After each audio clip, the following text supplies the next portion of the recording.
almost 15 years ago, about the same time of the year, when the monsoons were at their peak.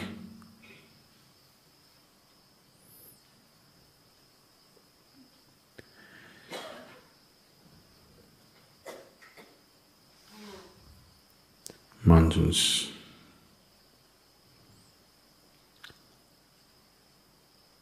that particular year was of such intensity, and we were sitting in the same place.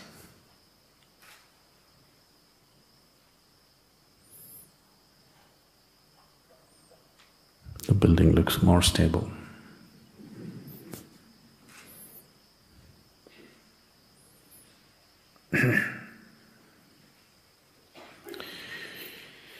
Things happened in that little hut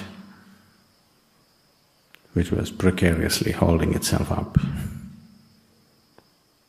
threatening to collapse any time. Too many things happened.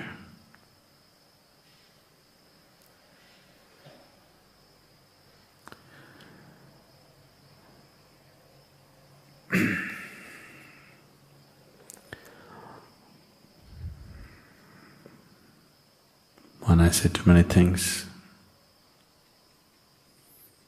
things are always happening. Too many things are always happening. Too many things have always been happening in the world and in the jungle, on the plains and on the mountains. Too many things have always been happening. So this whole phenomena of life, of such variety and such exuberance, if you have a little closer look at the smaller creatures on this planet, you cannot believe what has gone into making those tiny little creatures of every shape, size, color, design.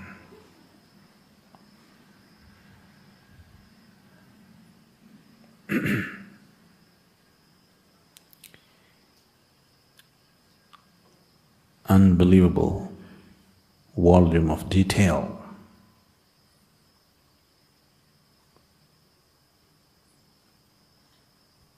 Almost unending variety of detail. This whole process of life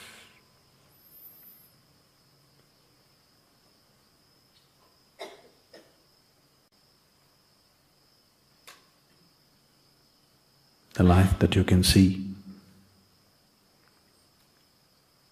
and the life that you cannot see, too much is happening.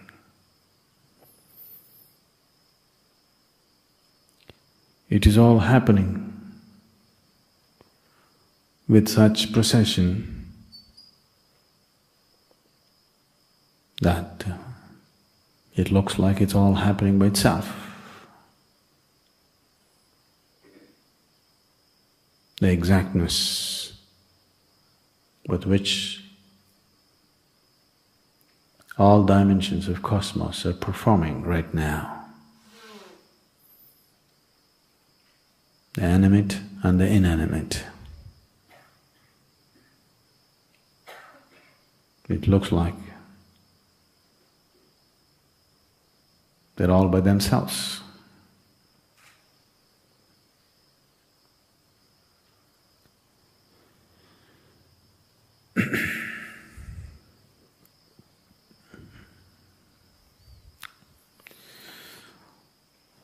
Once a month, I get an order from the publication department. assigned Alexander. I'm sorry, Alexandra. So I can't ignore. Sadhguru, it's time to write a poem. We need a poem for forest flower. We need it in the next 12 hours, 15 hours, 24 hours. Usually that's how it comes. So I haven't failed them, but I have been not on time many times. So this is known as the cosmic dancer. The title is Cosmic Dancer. There is no dance without a dancer. There is no dance without a dancer. The dancer is not felt in a dance perfect. The dancer is not felt in a dance perfect. The perfection of the dance dissolves the dancer into the dance. The perfection of the dance dissolves the dancer into the dance. Reveling in the dance, one may miss the dancer. Reveling in the dance, one may miss the dancer. Absolute attention to the dance will bring forth the effulgent dancer. Absolute attention to the dance will bring forth the effulgent dancer. Only in knowing the dancer, all the dance is revealed. Only in knowing the dancer, all the dance is revealed. The speed, the rhythm and the flight are just the dancer's sleight. The speed, the rhythm and the flight are just the dancer's sleight. So, the dance is so perfect, we almost forget the dancer. But there can be no dance without a dancer. We cannot see the dancer because our vision, our attention becomes so surface-oriented.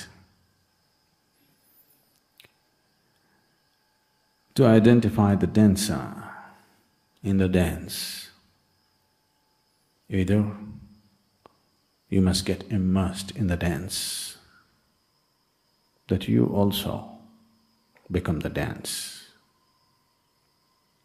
that you are not a spectator, you are it.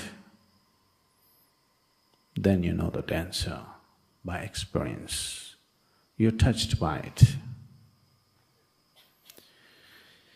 But if you not want to know the dancer in its full depth, in his full depth and dimension, you want to know the source of dance, that which is the basis of the act, then you must be able to pay absolute attention. In a way, staying away from the dance. These things look contradictory. On one level I'm saying you must plunge into the dance. Another level I'm saying you must be able to watch the dance with utmost intensity.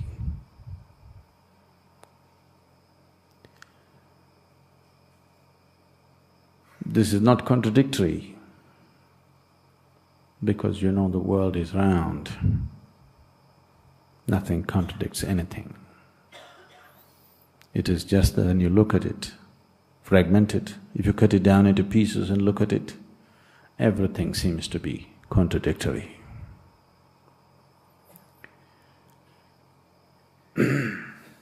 So, if you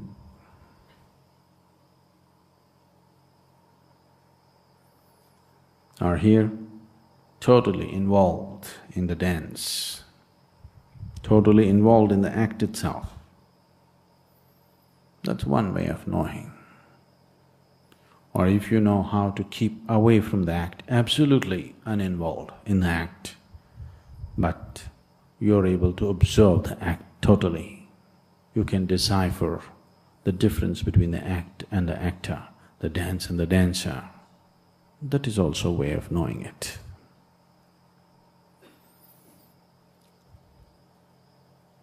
The second takes much more awareness, sharpness, intensity, maybe training too. So it's easier to become part of the dance slowly as the rhythm picks up. As you get sucked into it, you suck deeper and deeper into it. One day you don't know which is you and which is the dance. Once you are a part of the dance, you cannot miss the presence of the dancer. It is just that we're inventing obstructions, hurdles and barriers where they don't exist.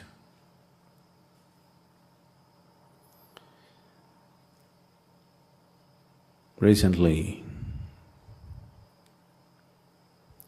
when I was in a satsang in Ceylon,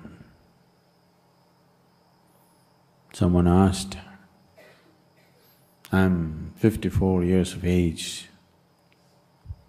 He thinks that's a long time.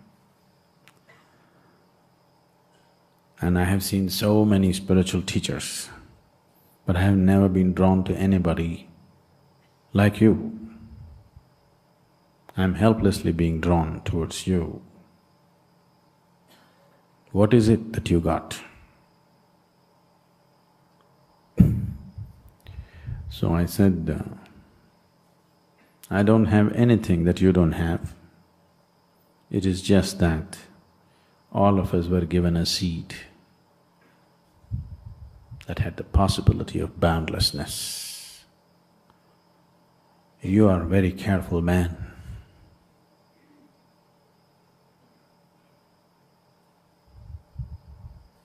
You are very careful and good, so you preserve the seed.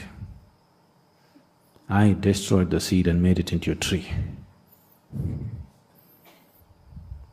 If you want to make a seed into a tree, the seed has to go. If you nurture the seed, it will become a tree. If you keep seed as a seed and walk around, it's stupid actually, but it is not. Preserving yourself is considered smart. Allowing yourself to be demolished, to destroy the limited possibility of what an individual person is not considered smart. To be exclusive and to be preserved is considered smart. So after all, you're a smart man. So smart, you even conned life. Too smart.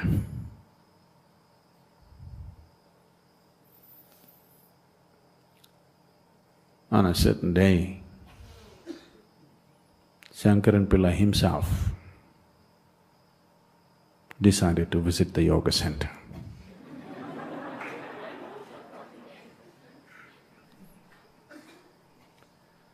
Being who he is, he was received properly, and our Swami Vibhu took him on a tour and put him up in the first floor of the Chitra block because it has the best view. You know that? Chitra block, first floor, has the best view in the whole of the ashram. So, Swami pointed at the mountains and said, "We're putting you up here because of who you are and because this place has the best view." Shankaran Pillai looked at it and said, "Yes, sure, this place would have had the best view if only the mountains were not obstructing."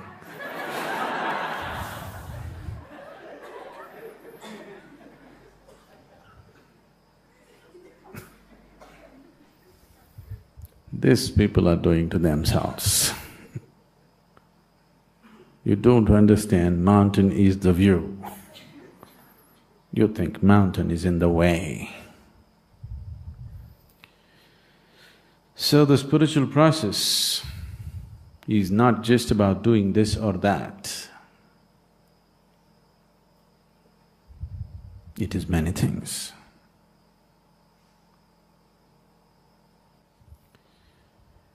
So once you become like this, there is no possibility of you being part of any act. You can neither be aware and just watch it, because that takes a different kind of dispassion, nor can you jump into it and become a part of it.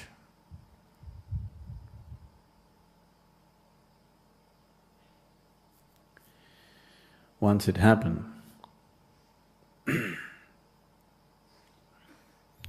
Abe Maxwell met a painter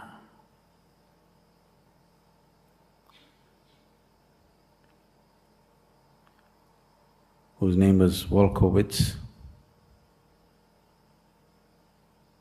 and Wolkowitz was 73 years of age and just recently had been through an eye surgery.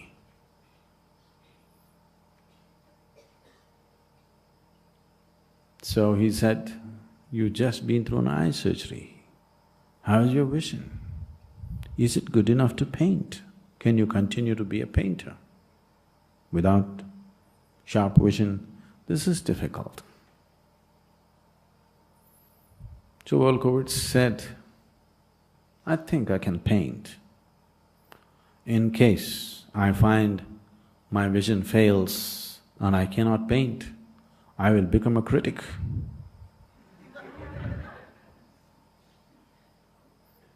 You can become an art critic if you can't see anything.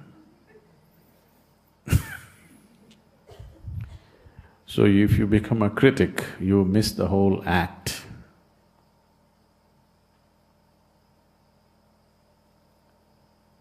Either you be a painter or you be a lover of art. If you're a critic, you miss the whole point. You'll know neither this nor that. And this keeps happening all the time. Self-appointed critics simply waste their lives. I forget his name. One great literary critic said this, "I have seen statues and portraits of authors, poets, artists, but never of a critic."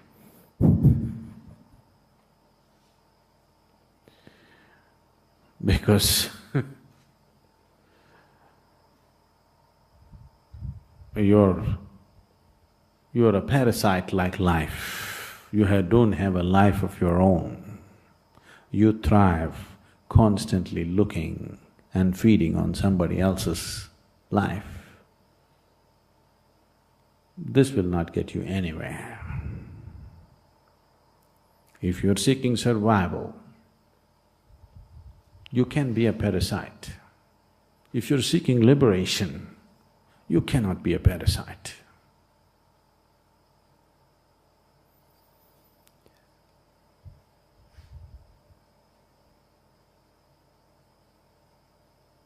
A child sucks upon her mother's breast, but you don't call a babe a parasite. That is okay, because a child is only nourishing himself to become free of the mother. A parasite is never intending to become free. A parasite is too concerned about its survival that it misses the possibility. So if survival is all we seek, there are many ways to survive. I won't teach you those ways, you should learn it on the street. If liberation is what you seek, only then I'm meaningful to you. Only then it's worth hanging around. Only then it's worth being part of a mad act like this. If survival is what you're seeking, it's just a wrong place, because it doesn't work that way. Now,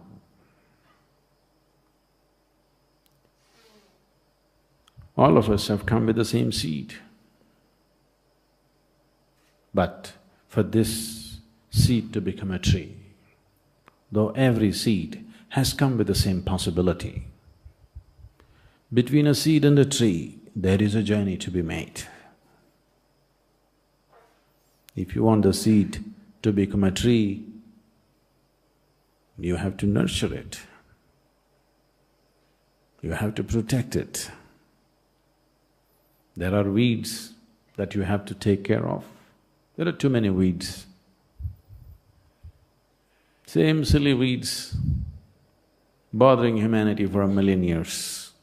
Still human beings haven't figured out how to handle these weeds. Simple things like anger, hatred, jealousy, fear, doubt, endless doubt. The same silly weeds have lasted too long because weeds don't need any nurturing. Weeds don't need any protection. Weeds don't need any cultivation, they just grow. But if you want a sacred seed to sprout and prosper, you have to weed the place, cultivate the land, manure it, and you have to make sure enough water and sunlight finds its way. If you're afraid of the harshness of the sunlight and avoid it, you will also avoid the life-nourishing warmth of the sunlight. In your enslavement to the instinct of self-preservation, you would like to avoid the sunlight, go stand in a shade, but you will miss the warmth of the life-nourishing light too. That which is the basis of life is also that which ends life. That which burns also bakes. If you're a good cook, you bake. If you're a bad one, you burn. It's a very simple but subtle operation. Baking bread, very simple thing, but a subtle operation. One who knows does it effortlessly. One who doesn't burns it up and makes it into cakes. Or he produces coal. Carbon is very good, you know. It's the basis of life on this planet. So making this work,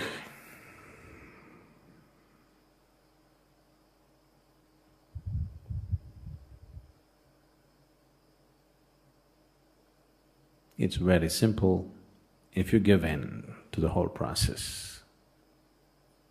It's very hard if you resist and struggle with the simple process that is set forth. I have been talking about this in the past. When people come here, some people come as investigators. Slowly, they become students. Gradually, they become disciples. All this is fine, but if you want to be absorbed and you want to travel fast, you must become a devotee, otherwise it won't work. It takes a long time.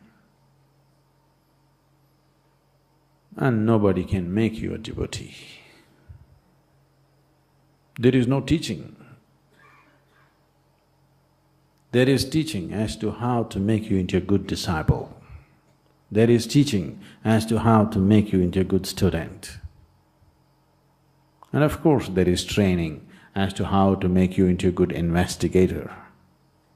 But there is no teaching or training as to how to make you into a good devotee. Stand like this, say that will not make you into a devotee. By doing this act or that act, by uttering these words or those words, you will not become a devotee. If you allow yourself to become a process, if you allow yourself to become part of the dance, then somewhere when the source of the dance touches you, then you naturally become one. There is no other way to be.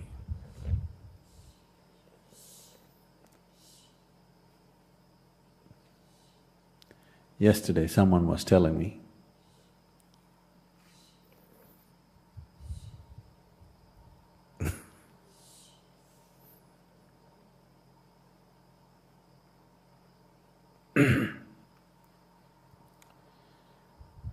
there have been moments when in the presence of the dhyana linga, I saw the whole universe.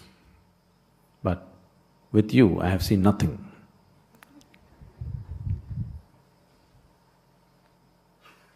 That's good. Isn't it good enough that you have seen it with dhyana linga? At least somewhere you saw something. Is that not good enough? No. There's something here.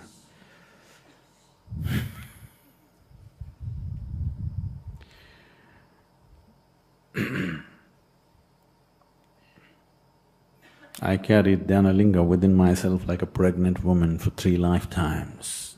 To be pregnant for 3 lifetimes is tough, you know. Yes.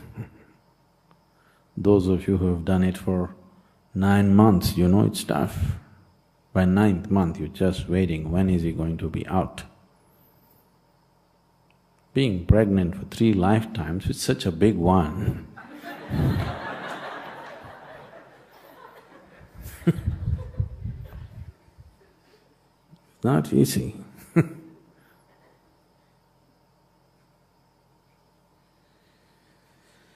So,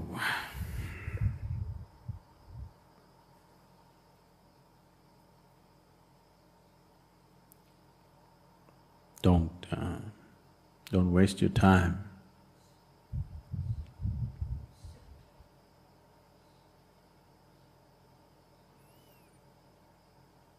By constantly going through the same nonsense that human beings have gone through for 1,000,000 years, the same nonsense.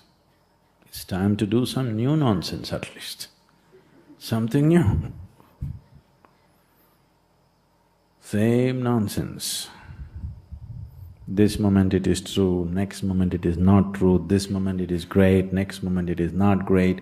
I thought you're wonderful, but you're terrible. This moment, oh, this is it, next moment, doubt.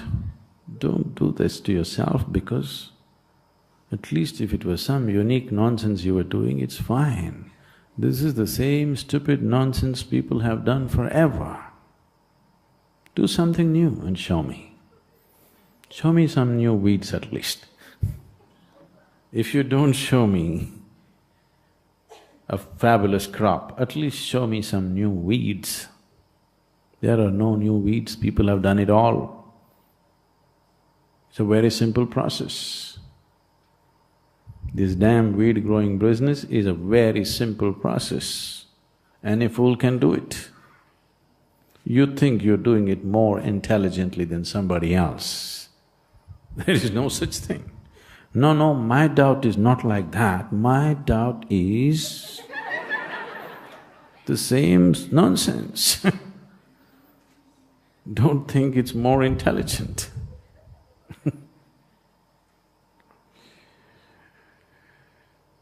Now, I don't know anything about all this, I do not know what is making all this happen. All I know is this much has worked for me. My back pain went away. All right, let's start from that. Something as mundane as back pain. And when you had the back pain, it was not a simple thing. Now that it's gone, it's a simple thing. When you had it, it was not a simple thing. It ruled your life, the back pain. Now that it is gone, why argue and waste your time?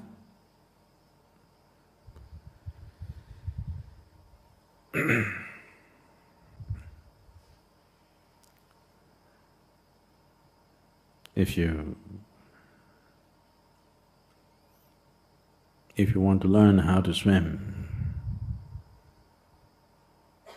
you lie down in your bed and practice every day. Slowly, slowly, slowly you learn swimming. You will never learn swimming. You have to jump into the water and somehow thrash it out. What if I drown?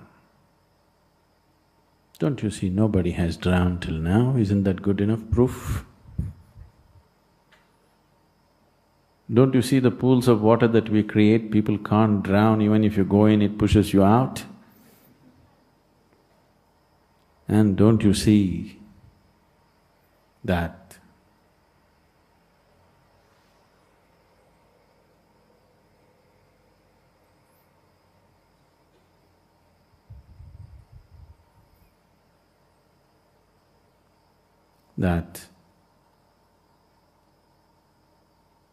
I'm not going to let anybody drown here and get into trouble?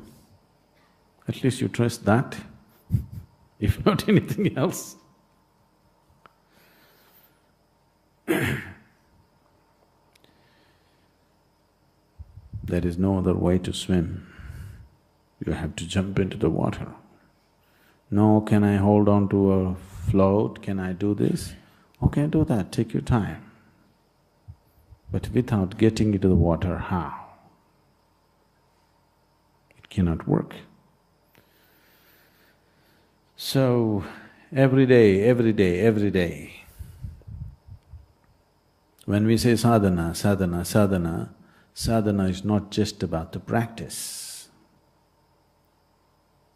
To give you a simple sadhana, a 21-minute practice maybe right now, for the earlier ones maybe 35-minute practice. To give you a 21-minute practice, we are spending almost 40 to 45 hours with you. To give that old 35-minute practice, or actually it was 15-minute shunya, to give you that 15-minute shunya, we spent over 60 hours with you. If all that was not important, why would we spend that time with you? So when we say sadhana, it includes all that. I gave you those 3 eyes. You've forgotten? Not these. Instruction, integrity and intensity of purpose. If you just maintain this, the whole process is towards taking you towards an all-inclusive state.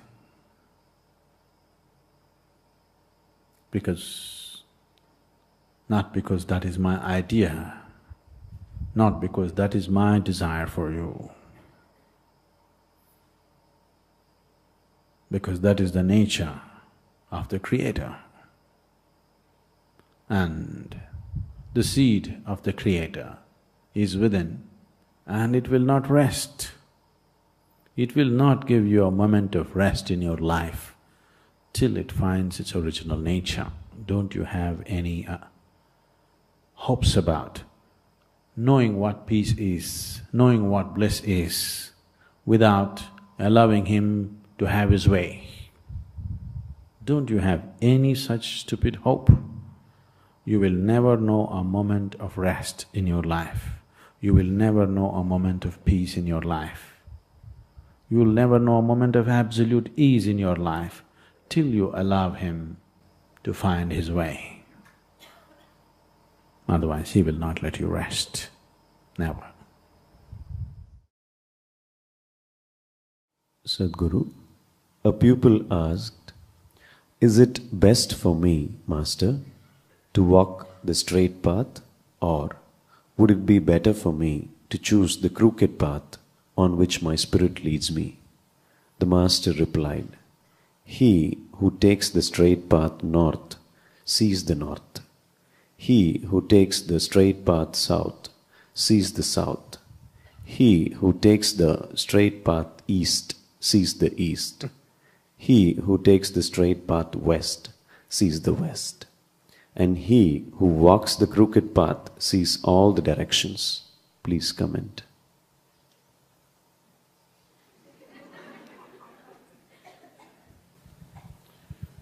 So, in praise of the crooked,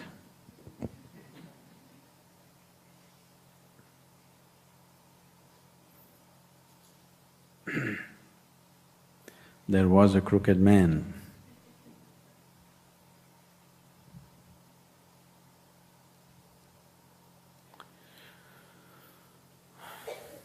You need to understand, this… Who said this? Do you know who said that? No? No, not the question. Who was the master who said that? No? Okay. Okay, probably, most probably from the Zen tradition.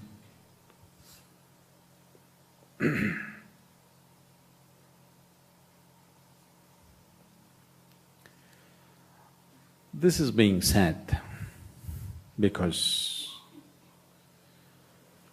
people were getting identified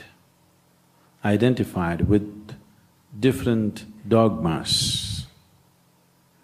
When they said a straight path, they were talking about a dogmatic path, following scriptures and teachings in a certain way. So, if you're facing north, it goes only north. If you go west, it goes only west. East goes only east, south goes only south. But if you take a crooked path, you will see all, but you will not get anywhere. You take a crooked path, you make a whole round, you have a good sightseeing tour, but you're back in the same place.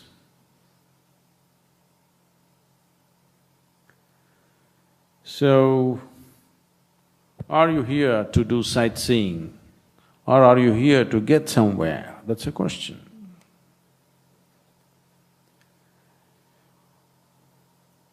I'm not trying to discredit what's been said because that's definitely been said with reference to dogmatic ways of doing things. But I want you to look at it, because if you are thinking a crooked path means that you can afford to be crooked, there is no such path.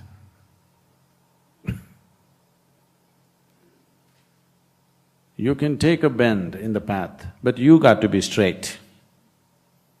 If you are thinking somebody is approving your crookedness, if you are crooked, there is no path.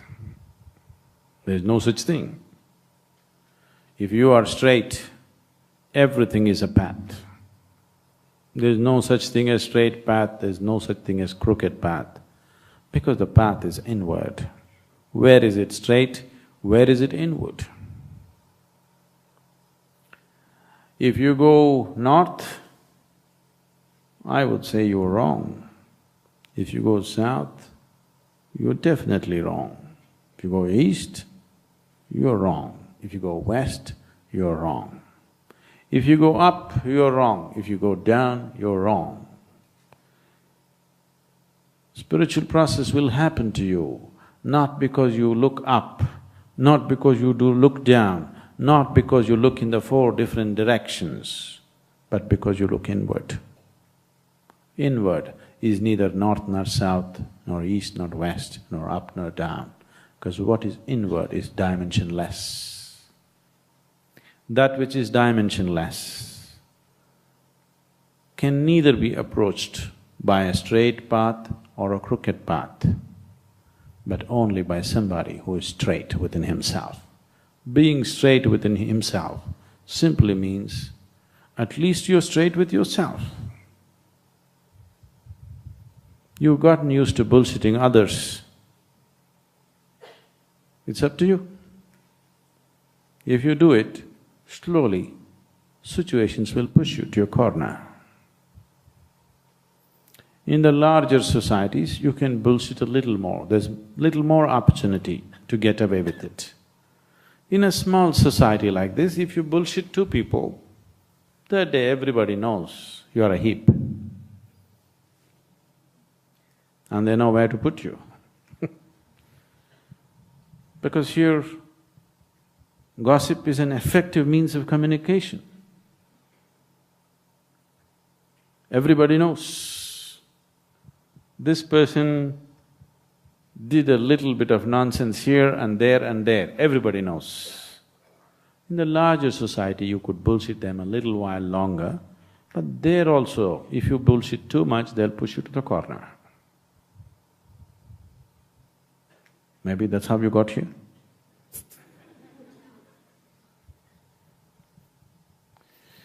So, if you want to go anywhere, the first and foremost thing is that you are straight. Then don't worry about the path, whether it's straight or crooked, up or down.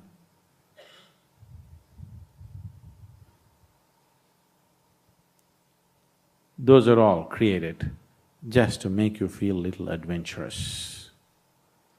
Actually, there is no path. You stepped out, you projected your whole life out, which is very illusory. If you stop the projection, everything is inside. Even now, everything is inside. Please tell me, where do you see me? Not here. I am entering through the windows of your eyes and you're seeing me within you. I am within you right now, you hear me within you. The whole world is within you, everything that ever happened to you is within you. So, the outward projection is an illusion. It is like, if you turn on the projector, the cinema is on the screen. It's all real. If you get involved with it, it's all real. In the cinema, people have fallen in love much more with the people that they saw two-dimensional on the cinema screen than the three-dimensional people who are around them, isn't it so? Isn't it so? More people on this planet have fallen in love with the two-dimensional play of light and sound than the three-dimensional play of flesh and blood. Isn't that so? Because they turn off the lights. That's the main thing. You do one thing, go and watch the greatest cinema with all the lights on. Your hero and heroine will not look attractive. The lights are all off. Naturally your focus, they became so beautiful, they became so attractive simply because all other things were cut off just by switching off the lights in the cinema hall. In a way, that's what meditation means. You close your eyes, and if you simply sit here, initially for a while the outside insanity plays itself out. If you simply sit in the right kind of presence, then after your outside nonsense has played itself out, There is no other distraction. You just look at this one. This is an explosive form of life. This is not a simple life. Now you saw the cinema in two-dimensional figures, and those people that you saw in the cinema, you fall in love with them much more. Somebody told you, love thy neighbor. If he had only told you, love your cinema star, it would instantly, his teaching would have worked. Neighbor. There are two. There's so much room for distraction. If all distractions are taken away and you just look at anything, you'll fall in love with that, anything. You look at an insect, you look at a flower, you look at a twig, you look at the mountain, you look at the rock, you look at a grain of sand without any distraction, you will absolutely fall in love with that. That's what meditation means.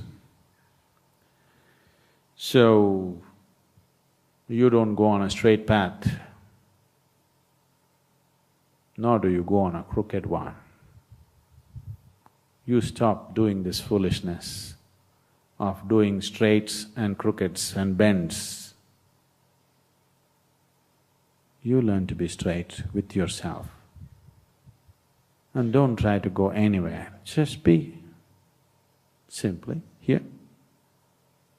It will happen, because there is nowhere to go. There is no way for anybody to experience anything outside of themselves, please see.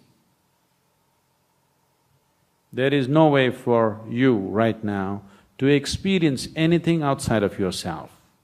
Anything that happens to you happens only within you, never outside. So what path are you talking about? Path is always about going somewhere. When you have no need to go anywhere, then you're on the path. It's neither straight nor crooked. It is neither long nor short. It is definitely north nor south. It is inward. Inward is not a direction. Inward is a dimension. It is just that the problem with the spiritual path, the problem with lots of you being here is just this. On a certain day, an old farmer, considered to be wise, was carrying a big bundle and approached a tunnel. He was just about to enter the tunnel, then he thought, it's all right, the tunnel is wide enough here, I can enter this, but that little hole that I see there, I'm sure I cannot get out of it. And he backed out.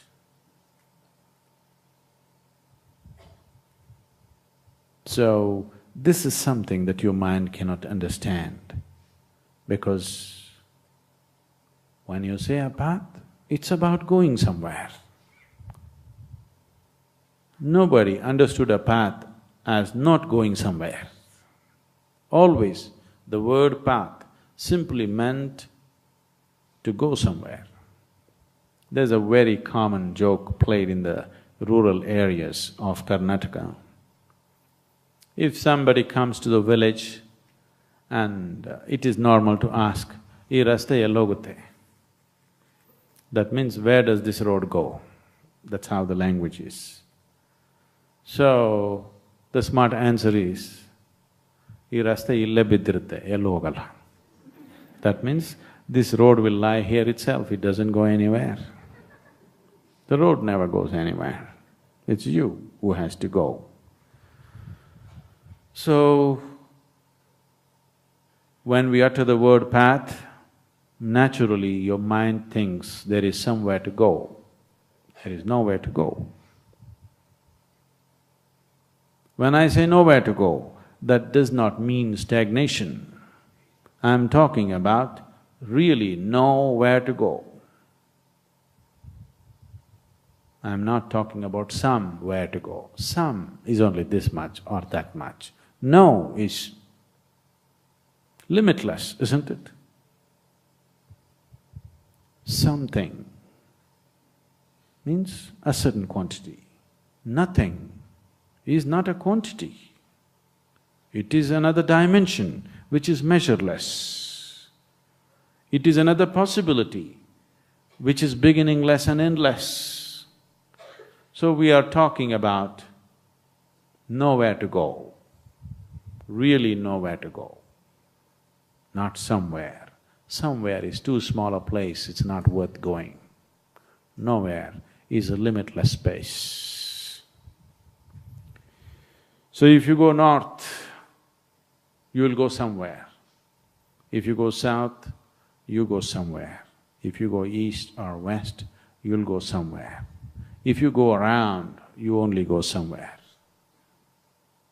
That's not our intention. We want to go nowhere. Is that okay? Because the journey is from the limited to the unlimited. The only unlimited is the nothingness. The nowhere is the only unlimited space. So, are we just talking with some, just enjoying the circus of using logic in all kinds of funny ways?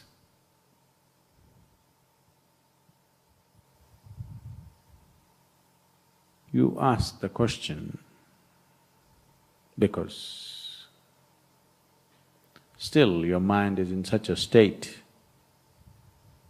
that every day it thinks up a new way of avoiding it. It's innovative.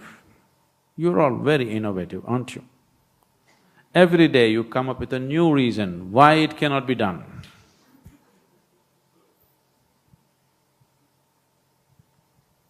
I have convinced you 100 times over, it is possible. At that moment you said yes. Tomorrow you came up with a new innovation as to why it is not possible. So still the mind is in that state. So you like this logical mind which seems to come up with lot of innovations to keep you in its own ambit, to keep you within its limitations. So let us look at it from its perspective, from the perspective of the logical mind.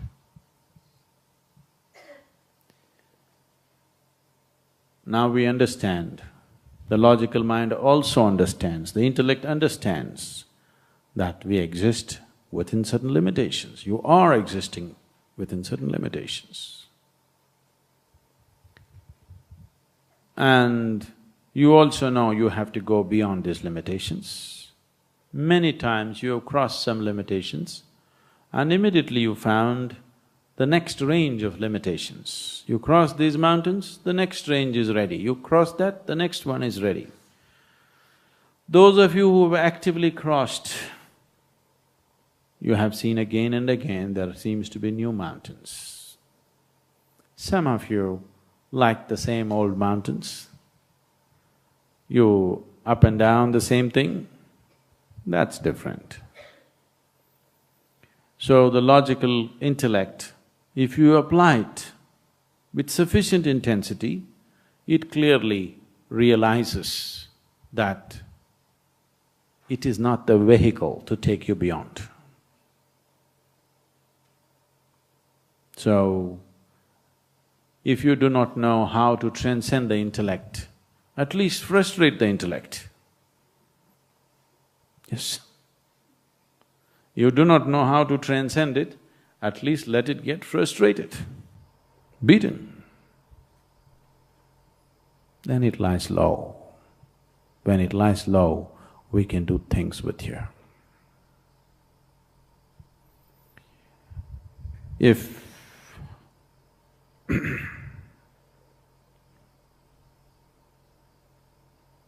if you really want to step inward,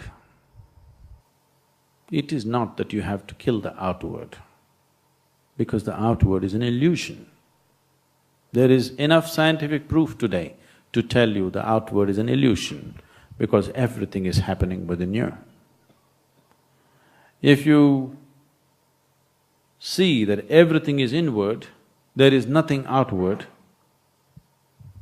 then naturally you will close your eyes.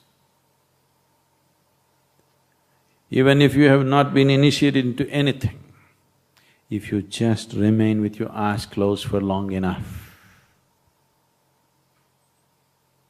you will see, after some time, the activity of the mind will start dying down. Initially it gets hyped up because it wants you to open your eyes, because mind cannot survive without some extra information. Every day it needs some little extra new gossip, otherwise it cannot thrive.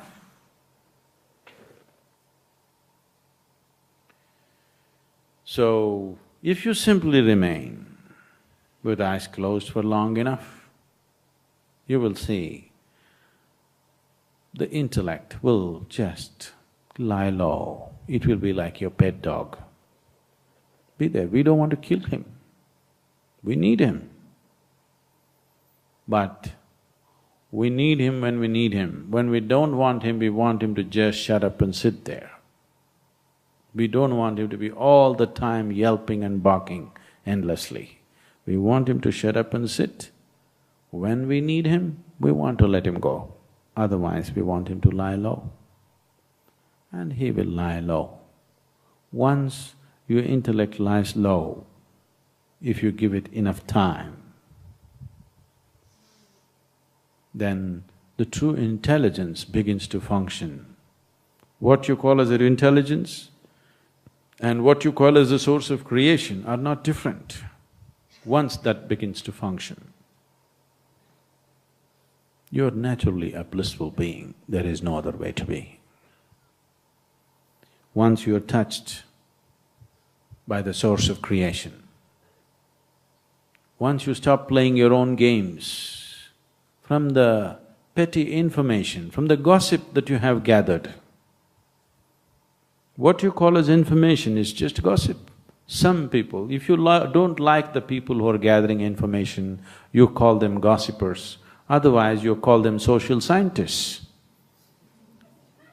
Isn't it? Isn't it so? So, this gossip that you have gathered, your intellect is thriving on it. If you keep your gossip aside, and if true intelligence begins to function, then you and the Creator are not different. Once this is so, being blissful is very normal. It is not something that you aspire for, it is not something that you long for. It is not something that you create, that is the way it is. Only when you're blissful by your own nature, then you are willing to drop into the abyss of nothingness. Then you're truly ready to go nowhere. When you're not blissful by your own nature, it is very natural for you to hanker, to go somewhere. You want to go north, south, east or crooked. Whichever way, you're still longing to go somewhere. You're not willing to drop into the abyss of nothingness. When you say, I'm seeking the boundless, you're talking about falling into nothingness. It is not a threat. Oh, is it a bottomless pit? Yes, it is. And a bottomless pit is not dangerous. Only a pit with a bottom is dangerous. If there is no bottom to the pit, what is the problem in jumping? you will be eternally suspended, unharmed, untouched by anything. If there is such a space which is bottomless, and if you fall into it, is there any danger? Is there any danger at all to you? Only if it has a bottom, you will go and get smashed. It is truly a bottomless pit. Bliss is a bottomless pit. Only when you fall into the bottomless pit are you truly blissful. Otherwise, you are constantly hankering, wanting to get somewhere, wanting to get somewhere. You cannot go anywhere. Wherever you go, whether you go north or south, still your experience of life, all of life is happening only within you. You go up or down, all your life is happening only within you. This is not a trap. This is the door.